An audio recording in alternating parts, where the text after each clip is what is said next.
Amen. Bazalwane, ngicela sivule nje something very quickly before siqale isifundo sethu. Sivule Ezekiel chapter 12.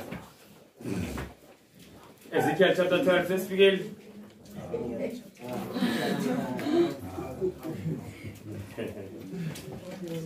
Ezekiel sengeke Ezekiel kunabazalwane. Chapter 12. Bazalwane, ngiyafisa yabona namhlanje njengoba ngisho bazalwane izinto eziningi ezizokwenzeka sizazi, but ngiyafisa nje ukuthi uNkulunkulu bazalwane akufake futhi kungene ezinhlizweni zethu lokho ukuthi bazalwane lo mhlaba esikubona uyadlula. Ngoba ngempela bazalwane isikhathi siphelile. Sizobuka bazalwane sibuka some of the things ezenzakalayo. Kuzobonakala ngokungabazeki ukuthi bazalwane isikhathi ngempela siphelile. uNkulunkulu asisize bazalwane indlela esinyathela ngayo sishintshe mawukuthi besinyathela ku direction wrong, mawukuthi besinyathela ku direction right, si increase ipace. Senze lokho bazalwane. Mhlawumbe isikhuleke nje sithobisa amakhanda. Father, in the name of Jesus Christ, oh Father, siyakucela kakhulu Nkosi usifundise. We are children, Lord, sonke njengoba sidibene kanje sinqanelwe Nkosi umoya wakho ingcwele, sinqanelwe Nkosi ubukho bakho. Dasifundile Nkosi ekseni that Nkosi before usisebenzise ngalendlela osekuthembise ngayo kuba uzosebenzisa Nkosi, ufuna uqala usisebenze thina. Sincede Nkosi, sizinikele, sizisarende kuba usisebenze Nkosi, please loving Father. Na njengoba sofunda ilizwi lakho ngiyacela Nkosi umoya wakho ingcwele every verse Nkosi alenze Nkosi lihlale ngamandla kuba Nkosi we need all the help we can get Nkosi. Please Nkosi cela usincede kakhulu. Ngiyacela kakhulu Nkosi ngoba especially ngidinga umntwana kakhulu, and Father you know that ayikho Nkosi into endingayifundisa nendingayithetha engayinceda Nkosi abantwana bakho abanye Nkosi bebadala Nkosi benolwazi olukhulu Nkosi uludlula nje nolwami. Ngiyacela Nkosi kakhulu uthethe wena Nkosi, sidinga umoya wakho ingcwele ta. Please Father, siyakuthanda Nkosi, sicela usixolele konke apho Nkosi singenzanga khona kakuhle. Siyazivuma izono zethu Nkosi, sinamaphutha amaninzi kakhulu. Please Father, Ndiyakucela Nkosi ngegazi likaYesu sihlambe. Please Heavenly Father. Ndiyakucela Nkosi ungabikho sono ngoku esithayo Nkosi. Ipresence yakho Nkosi from thina. Siyacela yonke into Nkosi izulu elifuna ukuyithulula ngoku. Cela Nkosi ithululeke. Siyazi ba Nkosi uSathane besazi ba le mini izofika. And Nkosi akafuni abantu bakhululeke Nkosi kwizibopho azifakile. Please loving Father ndiyakucenga Nkosi. Help us Lord. Siyacela nje konke Nkosi in the name of Jesus Christ. Amen. Amen. I spoken something about the land of Ezekiel 12 verse 26 to 28. Izwi likaJehova lafika kimi lathi, ndodana yomuntu bheka abendlu kaIsrael bathi, umbono awubonayo ungowezinsuku ezizayo, uprofetha ngezikhathi ezisekude. Ngalokho thana kubo isho kanje inkosi uJehova ithi, akusakulitshaziswa zwi, kepha izwi engiyakulikhuluma liyakwenzeka, isho inkosi uJehova. Do you know lento ekhulunywa la esenza ngezikhathi zikaEzekiel? Ithi nge-English, it is Son of Man, behold, they of the house of Israel say, the vision that he seeth is for many days. For many days to come. And he prophesied of the times that are far off. Verse 28. Therefore say unto them, thus saith the Lord God, there shall none of my words be prolonged anymore. But the word which I have spoken shall be done, says the Lord God. Says the Lord God. Kuyimvamisa yabantu ukuthi uNkulunkulu mayekhuluma ngezinto ezisazokwenzeka abantu azibekele kude. Njengoba kusenziwa ngalesikhathi esikaEzekiel. Bathi ayakhuluma asimphikisi. Bajwayele ukuthi bangaphikisi, ivinto bephikisa ngenhliziyo.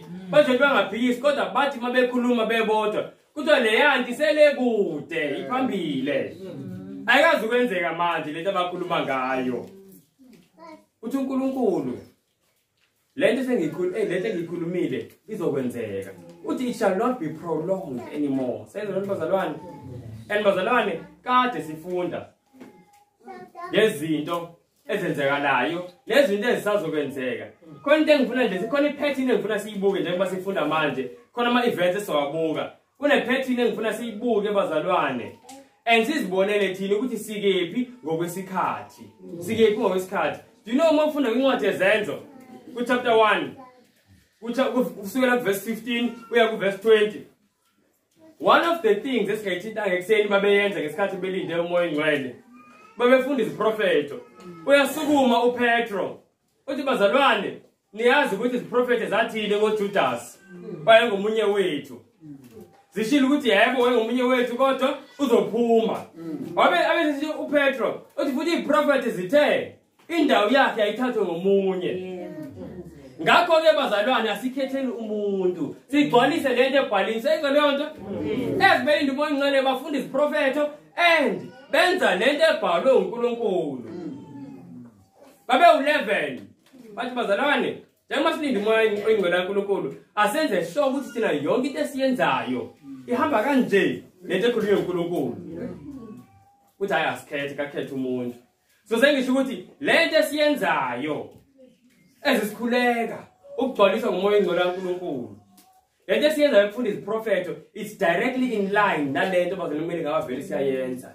Iyona ngempela. Now I hope sizoyizwa ngoba ispeaker lana asinaso. Khona ivideo engifuna uyidlala. Ivideo nje bazalwane engifuna uyidlala. Lento yayi ngoFebruary la. February 2021. Vele sizweni. It is in the best interest of all that as many of us receive the vaccine as possible. But I want to be clear. Nobody will be forced to take this vaccine. I want to repeat, nobody will be forced to take this vaccine.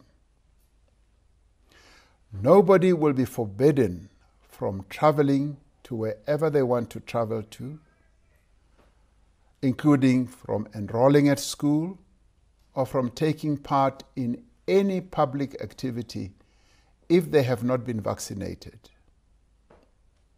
Nobody will be given this vaccine against their will, nor will the vaccine be administered in secret or in some dark corners. Any rumors to this effect are both false and dangerous. And we would Asimenda abazalwane. Lana kalunyaka lo. Umongameli ngone ngiyathi athi ngavisite ebhaliwe ngifuna simuzwe ngoba ngingayikholwa into engishoyo. Ngithi ngifuna simuzwe esithi umgomo lo angeke uzophoqa umuntu. Bathi akekho umuntu futhi ozovinjwa ukuthi afunde noma angene noma kweyiphi indawo ngenxa yokuthi akagomanga siyamuzwa ngisho. Masifunda engiyaqhubeka uthi amaruba amahemuhemu athi kuzokwenzeka leyo nto uthi akamanga futhi ayingozi simzwile ngisho. Safunda ke thina ngoba sicaciselwa uNkulunkulu ukuthi lento levo lomgomo lo uzophoqa. Ayisasifunde kanjalo. Abanye bathi hayi wena usho umongameli ayiphikisa lento oyishoyo. Futhi lento ekhuluma iyingozi. Siyibona leyo nto. Bazalwane iBhayibheli encwadi kaJeremiah chapter 17 verse 5 lithi cursed is the man that trusts in man. Izoqalekisiwe umuntu othemba kumuntu. Yizo manje ithi seyishintshile ke manje language. Yithe ngiqale la kule language. Ake sibuke manje language seyithini ke manje ngemigomo. Lokhu I'm sure sikubukile kwi-speech esidlala ngoSunday. Bazalwane umuntu ayisithi nobody will be forced. Uthi akho ngisho nendawo uthi nothing ozoyivalelwa just because awugomanga simzweni uthi manje. Ithi in full la ngithelele la ukuthi ku-Times newspaper lethi in full vaccination drive just got real, says President Cyril Ramaphosa. Asithi uthini? Angishebo idate bazalwane. Into lengicabanga last week. We have therefore been undertaking engagements with the social partners and other stakeholders on introducing measures that make vaccination a condition for access to workplaces, public events, public transport, and public establishments.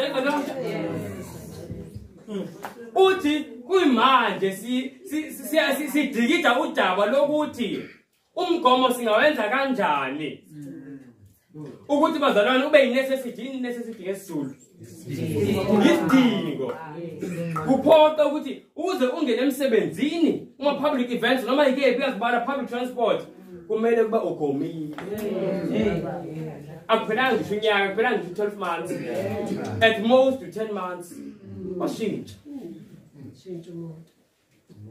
phambi kwethu ayuthi shintshe ekhoneni yizwa uthi liyaqhubeka uthi this includes discussions that have been taking place at NEDLAC between government, labor business and the community constituency. It is where there is broad agreement on the need for such measures. If you don't read words, uthi lento lena iyakhulunywa manje, uthi khuluma uLabor, ukhuluma uhulumeni nomphakathi at large. And uthi ekhulumeni kwabo, uthi there is a broad agreement. You should see the broad agreement. Abantu wonke these three heads, government, labor, community, uthi boke bayavumelana ukuthi there is a need. Sikhona isidingo sokuthi kwenziwe lento. Kuphoqe umgomo. Bazalwane, umongameli mayithi bayakhuluma. Bazama ukubuka ukuthi bangaphoqa kanjani umgomo. And then akutshele futhi ukuthi uLabor uyavuma, iCommunity uyavuma, uhulumeni uyavuma. Yini engakwenza uzitshela ukuthi bazalwane awuzuphoqa lo mgomo? Ayisekho. Lento besiyikhuluma kungathi amahemhemu ayingozi ngokusho kwakhe. Bakhona nabanye bakholwayo kodwa bathi hayi umongameli bazalwane uthe ngeke kuphoqa so ngeke kuphoqa ababunge nje bazalwane. Sika sikalifundi ilizwi. Lithi ilizwi cast is the man that trusts in man. Akusho yena kuphela sizweni bazalwane. Lana manje. Bekunini 2 December, the day before. It Deputy Health Minister says the unvaccinated should not be allowed to expose vaccinated groups to COVID-19. You know, Deputy Health Minister, that's why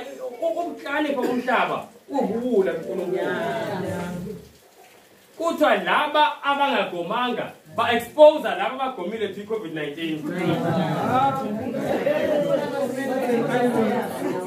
Okay, ebegomelana umuntu ebegomela kade ave kuthiwa umgomo baroke yazi yahlula le nto yithi bakumaseko umgomo mawubabuze umgomo wenzani usiza ngani but umgomo uyaprotecta against severe illness, against hospitalization, against death, against spread. How now? How are you safe? To protect it against severe illness, against death. God is okuluma ukuthi wena ufile ngathi unsafe. Ngoba khona abantu abangagomanga sebona i-confusion leyo bazalwane. Asizwe ntuthini. Uthi abazuvunyelwa.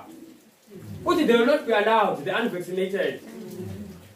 Ukuthi ba-expose laba vaccinated.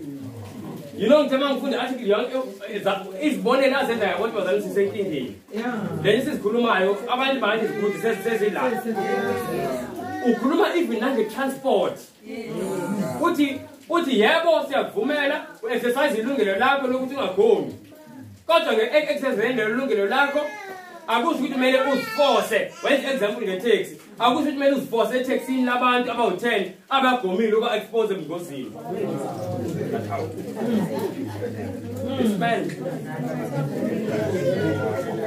Ake simeni manje into eyodwa bazalwane. Kungathi ngathi dokotela simeni into eyodwa. Umgomo uyakhusela noma ukhuseli. Ake vele uthi yes or no. Sibuze ungamele sibuze ndodotela. Sengiphela ngokwenkulumo yabo. Ngoba bathi yakhusela kodwa bathi basebungozini uma khona bayemagomanga. Bazalwane asibuyeni. Futhi lana uthi rights of individuals not to get vaccinated for COVID-19 will be trumped by the rights of a collective who choose vaccination. Amalungelo wethu enze njani? Ayaphela. Ngenxa yokuthi kune-collective egomile. Wena i-right yakho ngoba u-expose abanye ngisho kunjalo. Therefore, to make imisebenzi safe, ama-mall safe, angazi noba ney'tolo yini. Kusazobonakala ukuthi leli daba salikhuluma bazalwane. Ngithema ngiyibona lento. Ngathi uNkulunkulu usixwayisile. Naw khona mhlawumbe omunye ngabe uyabuza. Uthi indaba ye-vaccine nendaba ye-COVID ingena kanjani eBhayibhelini? Mhlambe asiningumuntu mhlambe bengekho kuyinsuku lezi esisifundayo. Kulula bazalwane. Kulula. Into yokuqala uJesu uyasitshela into ekumele siziqaphele ezomhlaba uzophela. kuMatthew 24 kuverse 7 ebanikeza izimpawu zokuphela. uJesu uyasho ukuthi umbuso ovela omunye umbuso isizwe nesinye isizwe. And then athi kuba khona indlala nobhubhane. Sezalwane bazalwane nokuzamazama komhlaba kuyindawo ngeindawo. And then uJesu athi konke lokho kuqala kwani? Kwemihele. Naw siyazi imihele yenzeka nini? Ekugcineni angithi. Konke lokho kuqala kokuphela. Kunezinto uJesu azishiyile, azidlulile angazisongo. Esazi ukuthi sizozibona ezisenzeka. Kodwa ushilo wathi niqapheleke mase kunobhubhane ogcwele umhlaba wonke. Lokhu kuqala kokuphela. Lokhu kuqala kokuphela. Elibazalwane ukuphela akwenzeki uNkulunkulu engenayo igroup emele uNkulunkulu. Ngesikhathi sika Noah umhlaba wonke wawuhlukaniswe kabini. Yilabo abakholwayo umyalezo ukuthi kuzuzamcolo nalabo angakholwa, 2 groups. Nangalesikhathi uNkulunkulu ngesikhathi sokugcina umhlaba uzobuhlukeleka ngakhi? 2. yilabo abanophawu lukaNkulunkulu uJesu mayibuya akuzobe ngekho middle ground kuyobe khona abantu abanophawu lukaNkulunkulu nophawu lwani sesilo sasithe uNkulunkulu bazalwane uphawu lwakhe ulifaka kumuntu onjani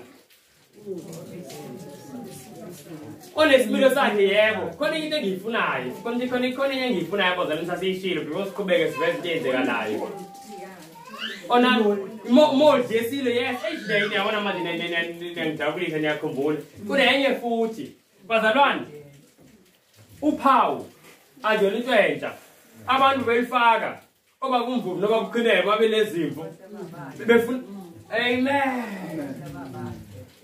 uNkulunkulu uzofaka uphawu lwakhe kubantu okungabakhe senze leyo nto ngoba mawufaka uphawu lwakho kwinto engeyona yakho sithi yini leyo ukuntshontsha senze lento bazalwane so uNkulunkulu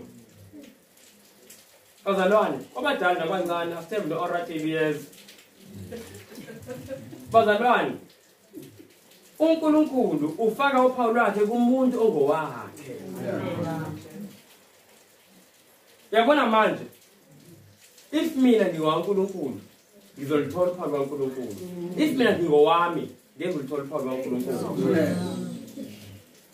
mangipha ubaba Maseko leli Bible kube yilakhe leli Bible selicontrola ubaba sayizana ngisenayo icontrol mina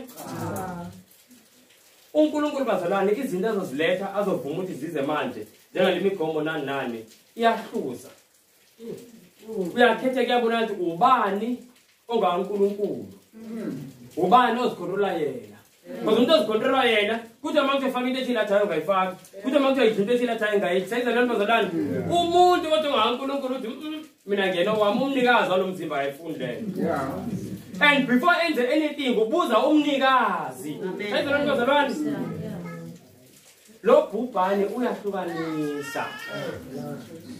uyahlukanisa and uNkulunkulu bazalwane usithiphise ngendlela eziningi nezinto ezisetshenzisiwe kule vaccine kulomgomo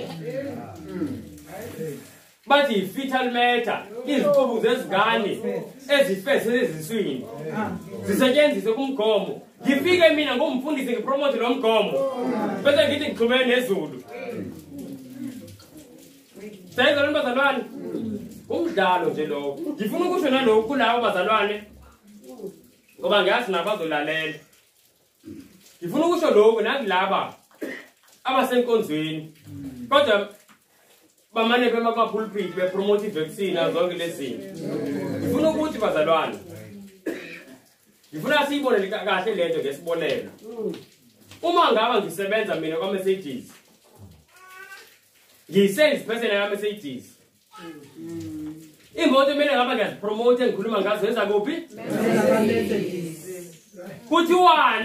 kuthiwani kwa messages mase ngiloka njalo mina angikhulumi lutho messages ngikhuluma ngeToyota kuphela Kama bazalwane anithole iToyota thola iToyota wenza uyaxoshwa uyahanjiswa in fact kuyabonakala ukuthi wena nje la kwa messages uzenze ngomzimba ukho la messages ebona lento bazalwane uNkulunkulu bazalwane usinikeze i-health message njengebandla thina wethu umsebenzi masiqashwe yizulu sisebenzela izulu sipromote i-health message ke yani yezulu emhlaba sisho lutho ngayo ayihlale le ecaleni but manje ngiyadideka ngibona abantu abaqashwe yizulu bepromote into yomhlaba ebulala nabantu uyodina umuntu abantu abamsaba uNkulunkulu basethiwa igazi labantu leli kunabantu abadecide abagoma ngenxa yakho igazi lapho selifuna izandleni zakho yothini nabazalwane uningi owenzakalayo ngicela siyibuke lena into you know ngabuke ngambona umongameli ngayibona lento ibikhulunywa deputy health minister la ngibone khona ukuthi bazalwane isikhathi sisiphelele masekenzeka le cela silaleleni ngicela silaleleni ngifuna silale nje le video. You know, President Matamela Cyril Ramaphosa says they've already seen a big buy-in for mandatory vaccinations during recent talks that have taken place at the Labour Council, NADLAC. And Trade Union Federation COSATU says it completely supports the move. The number one thing is that everybody in South Africa, whoever they are, they must vaccinate. It's not just about your individual rights and preferences. It's about showing solidarity to the nurses and doctors who have borne a huge burden in this pandemic. It's about honoring their sacrifices, also about protecting the elderly and people with comorbidities to be protected, because even if you are vaccinated, if you have serious comorbidities, you can still be at risk. And I think also, to be honest, we've had this discussion for the past year. Society has had enough time to evolve, to embrace the vaccines. We've had enough educational campaigns. It's now time for all of us to... You know, Bazalwane, ngithema sengiyibona ikhulunywa ama-labor unions. Bengasadefend abasebenzi besithi kumele kuthiwa lana kuthiwa the labor mayivela wababa uthi umongameli uthi the labor unions bayayisupporta le nto ukuthi umgomo uphoqwe. Kukhona abantu bebethembe mhlawumbe ukuthi beprotect ama-labor union. Ma-labor union athi pho thola umgomo. Thola umgomo. Ngibona ukuthi once iyangena lapho ngibona ukuthi isikhathi sesiphelele. Asize the quotation sibuthi uNkulunkulu lento ayisitsheli kusela kudala. Can't live in page 10 lo. Uthi the trade unions will be one of the agencies that will bring upon this earth a time of trouble such as has not been since the world began. Kuthi bazalwane yini ama-labor unions ngesizulu? Ama-union yebo. Ama-union abazalwane. Kuthi abazalwane uNkulunkulu mayikhuluma uthi amanye ama-agencies azosetshenziswa uSathane ukuletha abazalwane lesikhathi esilindile uverse 9 kwakuMatthew 24 la kuthiwa lapho bayokunikhaphela usizini banibulale nokuzondwa izizwe zonke ngenxa yegama lami.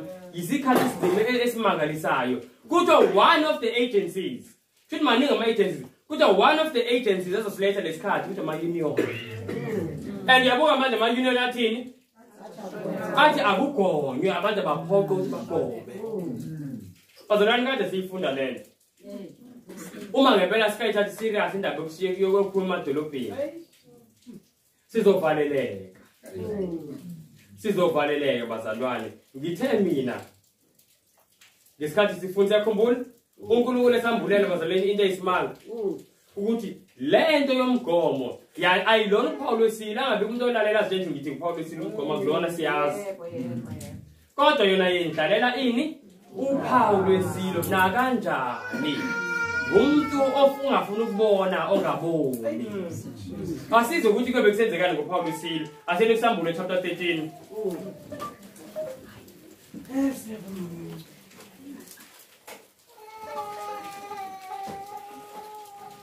Sambulo chapter 13.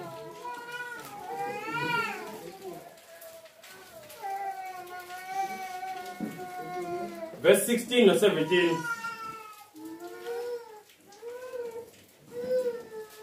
Senza futhi ukuba bonke abancane nabakhulu nabacebileyo nabampofu nabakhululekileyo nabayizigqila bazibe kuphawu esandleni sabo sokunene noma ebunzini labo, ukuba angabikho ongathenga nokuba athengise uma engenalo uphawu igama lesilo noma isibalo segama. Amen. Sibambe lapho bazalwane verse 16. Uthi abantu bayenziwa ukuthi bazibeke bona. Ngamanye amazwi people are forced or are compelled to decide. Ekugcineni ibona abantu abadecidayo kodwa bayaphoqwa. And baphoqwa izimo. And now kuthiwa ngoPaul wesilo kuthi umuntu ongalitholi verse 17 uthi akekho uzokwazi ukuthenga nokuthini nokuthengisa. Akubona lokho sikubonayo abazalwane kukhuleka ukuthi abantu being excluded from a door, number 1 ukuthenga lokho, being excluded from workplaces ukuthengisa lokho, ngoba mawusebenza phela uthengisa iskill, iservice, amandla akho ngisho. Without the mark of the beast, you will not be able to buy or to sell. Oh, bazalwane uNkulunkulu asisize. Silandele into ayikhulumile. Uma ingcolo akasambulele enye into la sifunda. siyamkhumbula uElijah. uElijah bazalwane kuthiwa uJezebel beno Ahabu bamfuna yonke indawo njengoba banganethi kodwa bamtholanga. Siyazi bazalwane ukuthi why bengamtholanga? Yingoba uNkulunkulu wamfihla. Kuthiwa indlela Ahabu wamfuna ngayo uElijah kuthiwa wayize enze wonke amakhosi kuyindawo kulezo abamfuna kuyona. Mayifika kuleyo ndawo efuna uElijah, mayengasamtholanga afungise inkosi yakhona. Athi ngicela ufunge wena Nkosi ukuthi akekho la kulesizwe sakho. Bamfuna izizwe but still enza konke lokho wangamtholi. Ngoba izulu lalimfihlile.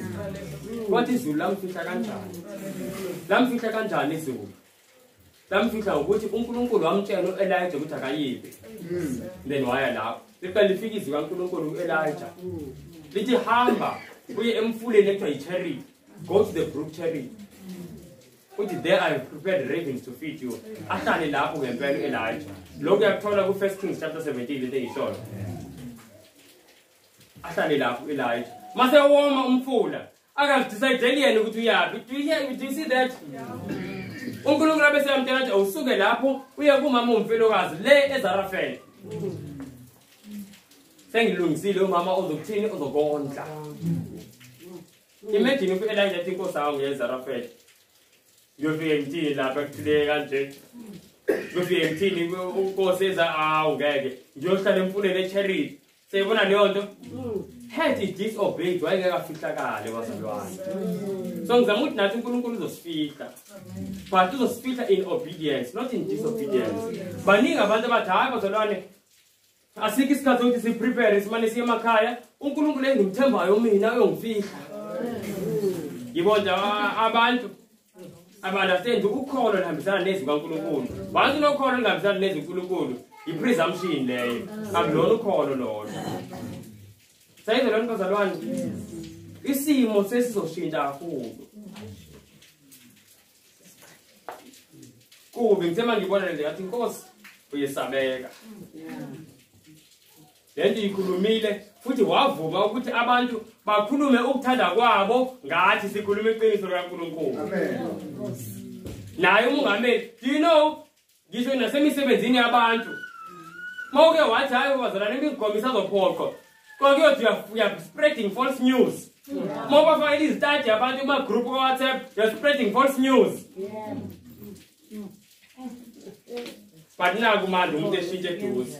Nako kunye kwenzile, nako kunye kwenzekile bazalwane ngifuna ukuveza. You know ngithema ngilalele bazalwane sisenkingeni. Yakhumbula iquotation sake sayifunda kwincwadi Great Controversy. La ngiyifunde bazalwane, you know this quotation iyamangalisa. Kwenzeka lento manje sikhulumayo. Ngifuna nje kwincwadi Great Controversy. Ngizofunda ku page 589. You got page 509. There's something I want us to see, bazalwane. This is amazing, ngempela. Ngithe mangiyilalela ngathi uNkulunkulu ngathi lento le bazalwane yendlalela uPaul wesilo noma ngathiwani. If better I was mistaken before manje sengiyaza nginaphutha. Buke bazalwane, asibukeni something. Konke ngizoyifunda. And then sibuke ayifani nalento siyibona. 589 to 590. Hey, ya mangalisa le. Okay, ngicale ngisheye ka ngiveze nye 589 uyamangalisa. You know, lento ezakalayo uNkulunkulu ayikhulumile ngayo. Ikhuluma ngoSathane la ethi while appearing to the children of men as a great physician, yini physician? Dokotela. So uSathane ukuthi uzovela ebantwini njengodokotela. Who can heal all their maladies? Ongalapha konke ukugula kwabo. Kuthiwa while appearing to them as a healer, kuthiwa he will bring disease and disaster until popular cities are reduced to ruin and desolation. Kuthiwa mele silindele la ukubona uSathane eza njengodokotela. Ozolapha and as ezolapha kuthiwa while nina nizitshela nawe umjovo laphayo lapho ufaka ukufa. Is bringing disease and disaster. Okay. But nayi phathi bengifuna siyibone bazalwane. Ilene ngithinta kakhulu yazi lento lana ikhuluma ngeSunday law. Ngifuna sibone ifana kanjani nalento evaccine. siyazi ukuthi bazalwane into ezakanduleli Sunday lo ile the climate change njengoba seyisenzeka ngisho Matthew 24 verse 7 sayibona ukuthi isenzeka now uyakhuluma elena la uthi bazofaka imithetho yabo ukuthi bezame ukuhlisela iclimate change. One of the laws abazoyibeka ekugcineni kulo wesonto angisho siyavumela sifunda uclear bazothi abantu bacabane noNkulunkulu bacabane noNkulunkulu ngokuphula isabatha likaNkulunkulu eliyisonto. Yingakho lezi zinto zenzeka kanje lemivula lokuzamazama komhlaba nawo konke lokho bazosho kanjalo and then isolution izothi asibeke ini isonto. Okay, siyabona your point, but now notice something bazalwane kuzothiwa la eziqhubeka lezi inkinga zizingami sibeyifakile isonto njengokuthi nomgomo bawufakile kodwa still i-vaccine abasizakali sebelifakile isonto abantu bazobona something izoba surprise ziyaqhubeka inkinga they are getting worse sebelifakile sebelimisile isonto benjathela phansi sabatha kaNkulunkulu yakhuluma la ithi zoba worse kuthi and then the great deceiver will persuade men that those who serve God are causing these evils. It is the class that have provoked the displeasure of heaven will charge all their troubles upon those whose obedience to God's commandments is a perpetual reproof to transgressors. I explain that. Kuthiwa labo abangawufuni umthetho kaNkulunkulu kuthi bazobe accuser labo abafuna umthetho kaNkulunkulu ukuthi yibona abadala inkinga lana sisezinkinga nje yilaba abagcina umthetho kaNkulunkulu sezona bazalwane kuthi zoqhubeka asizweni iforce ingena kanjani kuthi it will be declared that men are offending God by the violation of the Sunday Sabbath, that this sin has brought calamities izinkinga which will not cease until Sunday observance shall be strictly enforced, and that those who present the claims of the fourth commandment, thus destroying reverence for Sunday, are troublers of the people. Into zobisenzeka very soon kwiSunday law. Lawa igcina umthetho kaNkulunkulu kuzoyibona abahlupha umhlaba wonke the troublers of the people basically. Silalela speech ukuthi umongameli uthini bazalwane. Kuthiwe ama variants njengoba kunama variants cela ukubuza kuthiwe ubani ocause ama variants? Kuthiwe abangathini? Abangavaccinatanga. You know bazalwane nini ngicela siyibone sake sayifunda. Naku la siyakhona by the way. Naku la siyakhona ama vaccine passport. Kuthiwa early lana bazalwane akukhulunywa nge-America nani. Kukhulunywa nge-South Africa. Ku-2022 bazalwane yangisho ukuthi hey angithembi ukuthi angazi ukuthi angithembi ukuthi sobe kube kunje. Angithembi ukuthi kube kunje. Indlela izinto ezenzeka ngayo bazalwane kuyashesha kakhulu. This is what they've always wanted. But ngizosikipa leso step ngifuna ukuhlala kakhulu angisazohlala lana but kunento bazalwane ekuthiwa i-Hegelian dialect. La Hegelian dialect basically ngizothu ngivele ngiyifunda. Ithi others have described it as a problem reaction solution. In that firstly you create the problem. Then secondly you fan the flames to get a reaction. Then thirdly you provide a solution. Kuthiwa you create a problem uyayenza inkinga. Then mase ikhona inkinga kuthiwa wena you fan it. Uyenza ukuthi abantu bayibone inkinga enkulu. And then abantu mase beyisaba leyo nkinga kuthiwa you then provide the solution. No, that's really the red words. The solution is what you were wanting to achieve in the first place, but wouldn't have been able to achieve under normal circumstances. Le solution esiyibonayo bazalwane yomgomo. Umgomo wenzelwa ngeCovid, iCovid yenzelwe umgomo. Nayi lento kade ifuna ukufakwa ebantwini. But they had to create first the problem. Then they fan the problem. Then abantu mase besaba siyothini? Uyabuka ukuthi bezovota manje South Africa bengaveli le date eyodwa le mase befuna ukuthi kenze lento abayifunayo uvela kwindaba zonke ukuthi noma kusakhulunywa COVID khona umbhalo ogijima la TV ohamba kanje bafile ba 1000 bayagula ba 2000 sesayibona nje you are fanning the problem ngoba egcineni you want people to take your solution kuthiwa yigele dialect into leyo bazolana esetshenziswa ngama Freemasons esenza ngabantu abakule society zokumnyama but angihlala kuyona kakhulu isifana nokuthi ngidlule la into engifuna uyibona bazalana esasiyifundile eqala unyaka bazalwana yini cause ama mutations ake siza uNkulunkulu uthini ngifuna ku Ministry of Healing what causes mutations ithi lana people need to be taught that drugs do not cure disease but in most cases the drug only changes the form and location of the disease. Yes. The drug efakiwe can cause a disease. Kakhulukazi i-virus okanye i-bacteria to mutate. Sayizwa leyo nto? uNkulunkulu uthi i-drugs zile potential of cause mutation. Manje size uNkulunkulu. And then bazalwane ngesikhathi sifunda ngibuyisa nje into esesizifundile ezindala ngifuna ukubona if umongameli wayebukelile naye namastadi mhlawumbe uyosizakala bozalane ngempela ngoba naku la sibonile kusho isho uNkulunkulu then sayibuka ke futhi ishiyo ngodokotela bomhlaba bazalwane this man is brilliant kuthiwa is one of the pioneers where mRNA technology the top vaccine scientist Dr. Robert Malone warned that vaccines could be making COVID-19 more dangerous and said the vaccination push may need to be halted altogether in an interview Wednesday on Steve Bannon's War Room. Says the this man interview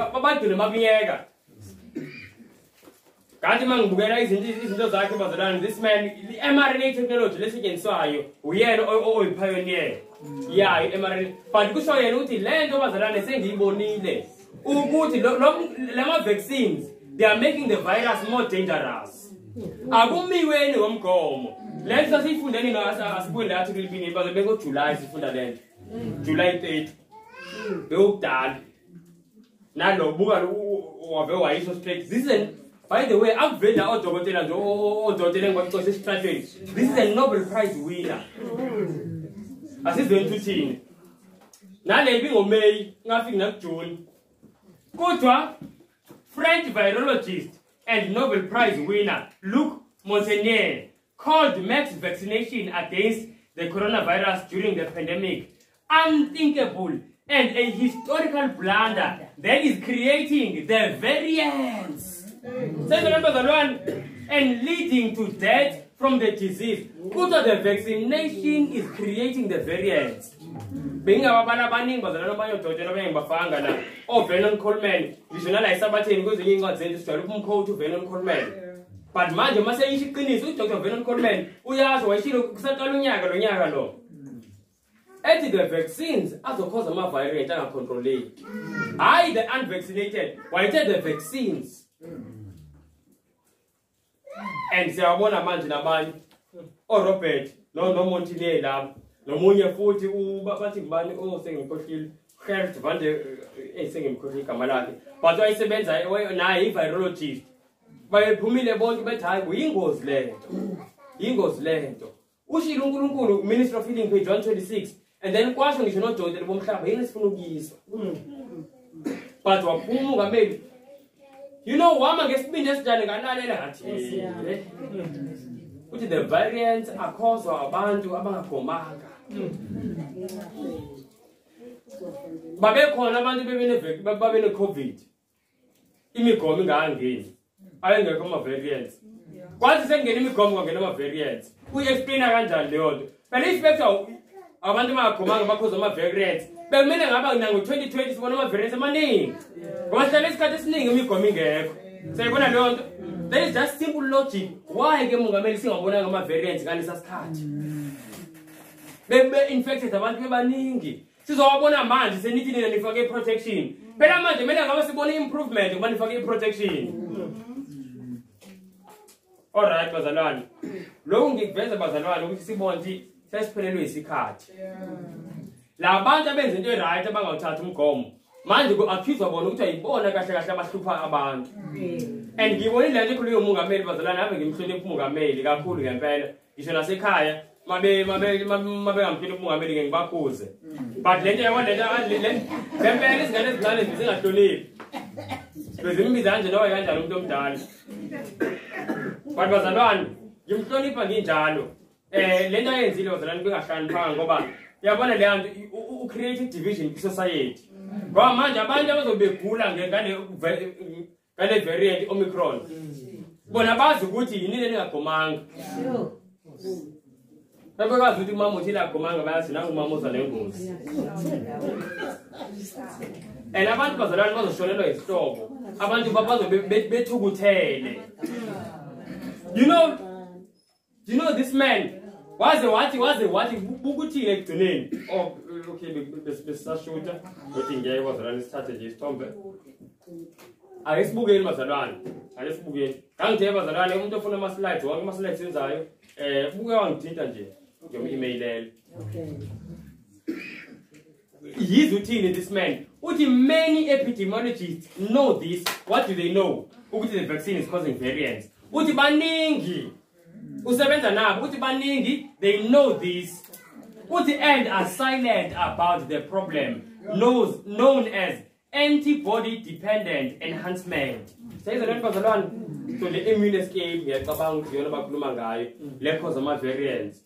Uthi babe baningi abayaziyo bazithulela bavala la. Na angeke ngibasangene komningi. Siyazi sabo ukuthi bazalana abantu noma ubani bawudokotela ekhuluma against vaccine ayivela xoshe siyakhumbula siyifunda leyo nto.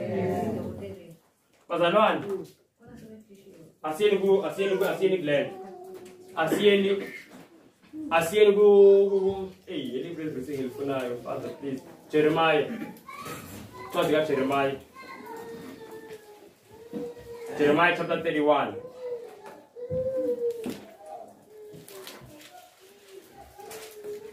Sina sibuku bethi bazalwane isikhathi siphelele.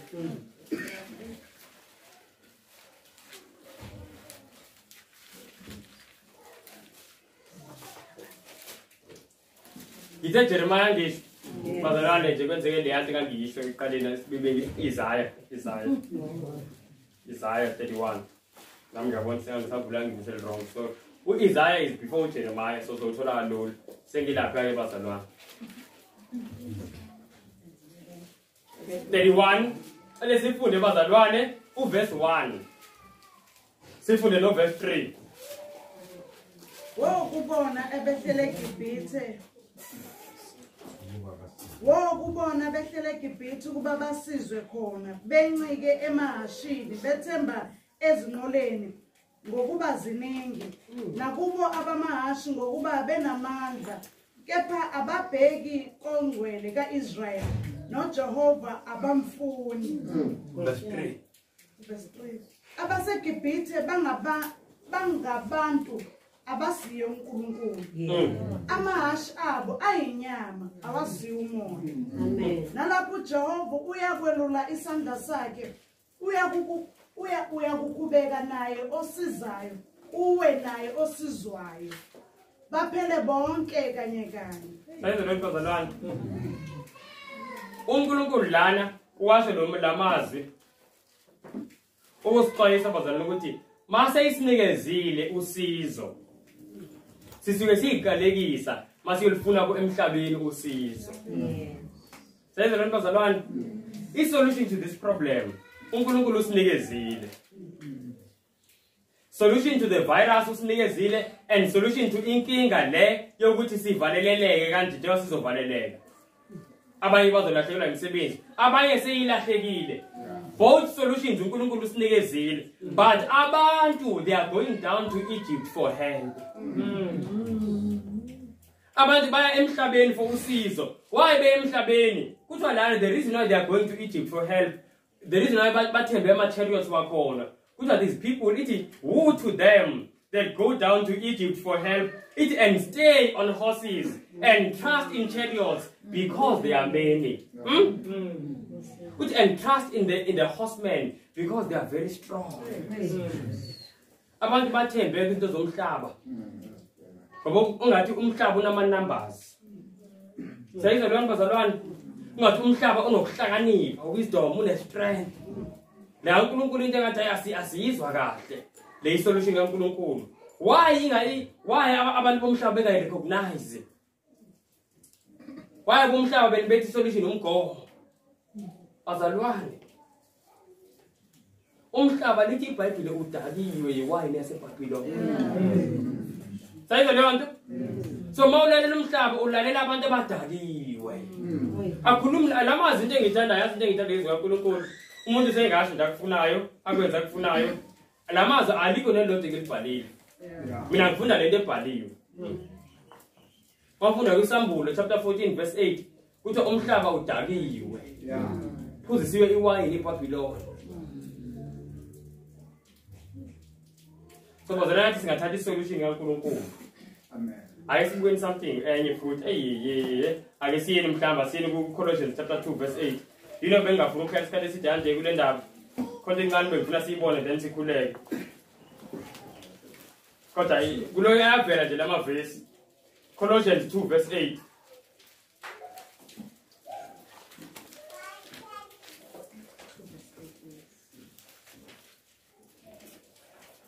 Bayani funa kube khona onithungayo ngokuhlakanipha nangenkohliso eyizi njengomvelo yabantu njengezifundiso zokucathula kwezwe kungenjengokukaKristu.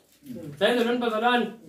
Ithi English beware lest any man spoil you through philosophy and vain deceit. Sayizwa lento bazalwane. And then iqhubeke la. Ithi after the tradition of man, after the rudiments of the world and not after Christ. Ithi bazalwane iphilosophy o science laba bomhlaba bangasikhohlisa ngaloko kuthiwa masixwaye. Usathane ungene bazalwane ngekhanda lescience. Uyazi ukuthi bonke abantu yonke into science bayithatha ngathi uNkulunkulu. Oh, the scientists are saying this. Oh, the scientists are saying this. Oh, do you know my scientists in the 1800s babethi bazalwane itobacco iyalapha ukugula. Manje ama scientists wonke ashintshile abhalile kubhalwe smoking causes cancer. Kodwa incekukazi kaNkulunkulu yayimile iyodwa kungathi isiphukuphuku. Ithi poison lento. Only from the light given me I have been shown that tobacco is a poison and should not be used in the body. Lapho dokotela bazalwane bebhemisa abantu abagulayo. Bethi bayabalapha science leyo. So manje lokulandela iscience uyolahleka kakhulu. Ngoba bayothi sebeshintsha, so bangesebeshintshile sebelazi iqiniso. Bangakho abantu ababulawa yileyo treatment. Njalo abantu abazobulawa yilo mgomo. So bathi sebeshintsha in the future bathi isenze iphutha lapha. Abantu sebelele kodwa. All right. Bazalwane, all of this ngizama ukuthi bazalwane isikhathi sisiphelele and asixwayeni senze lokhu uNkulunkulu afisa sikwenza. And siyazi bazalwane into uNkulunkulu athe siyenze at this time njengoba sibona siyafaneleka. Ukuthi bazalwane sithole izindawo eziphumile emadolobheni. Seku-agent ngendlela emangalisayo. Kumele sikhulekile. And bazalwane singasabi, you know, because it's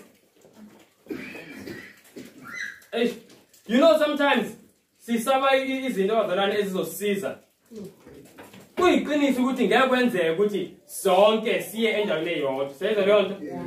But notice lana uNkulunkulu into ayenza ngesikhathi ebandleni lokuqala maqala inhlushiso uNkulunkulu ukwenzekani ngiyayithanda le part asiyeni kuncwadi yeZezwe 7.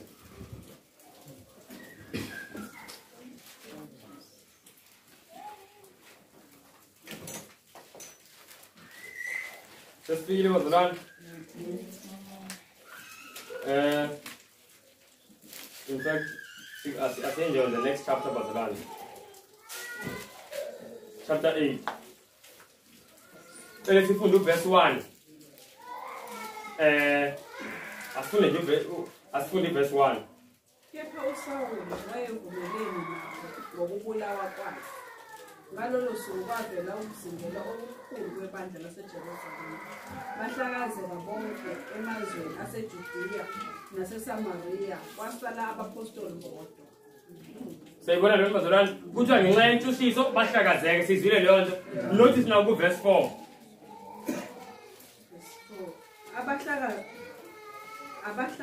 Abahlakazekileyo basebehamba beshumayela izwi levangeli. Sayibona lo bazalwane kuthiwa bahlakazeka yebo, but ezibehlakazekile into bayenza manje bahamba beshumayela ini?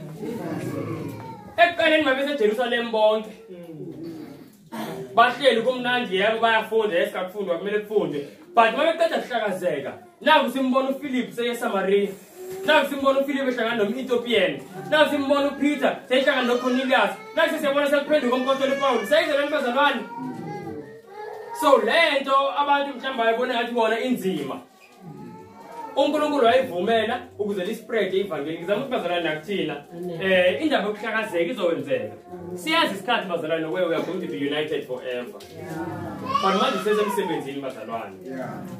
Ukenzeka ukuthi abanye bethu singamsabonani. Siyabona leyo nto? Ngoba izinto zihamba ngokusheshsha. But into kumele yenzeke ekuhlakazekeni okungenzeka ukuthi bazalwane kuhambe ini ivangeli.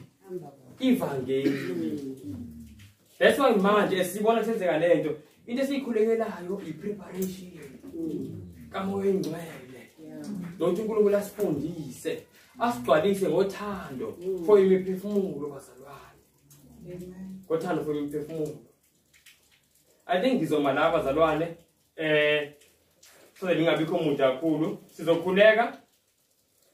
sizokhuleka and then kunento encane ngifuna siyibona after umkhuleko wethu and then ngiqedile ngezifundo besozenza. There is something so important ngithi ngizoyihlanganisa nalo but angifuni ukuba umuntu kakhulu ngifisa sikhuleke just nje sikhulekele lokho lezinye namanye ama prayer request ke esifisa ukwakhulekela mhlambe phambi ukuthi ngicishe nje ivideo. Let me just bow ngithobisa ikhanda thobisa amakhanda ngizobhuqa ngiyasikhuleke. Father, in the name of Jesus Christ, Nkosi siyakubulela kakhulu so much Lord for life yezulu nama warnings avela kuwe Nkosi ukuthi zithi izinto Nkosi zingakenzeki usibonise bazizokwenzeka so that Nkosi mase zisenzeka we can believe you. Nako Nkosi uyabona umhlaba wonke uforsa Nkosi into oyibonayo nawo ukuthi uyingozi. Asazi ke Nkosi bakuthini beyiphusha ngaka le vaccine ephushwayo kodwa sikubonayo Nkosi bese ubuso sifundise kona ukuthi lento ye-vaccine Nkosi is setting the stage for uphawu lwesilo Nkosi. And siyacela Nkosi yezulu usenze sibe ready.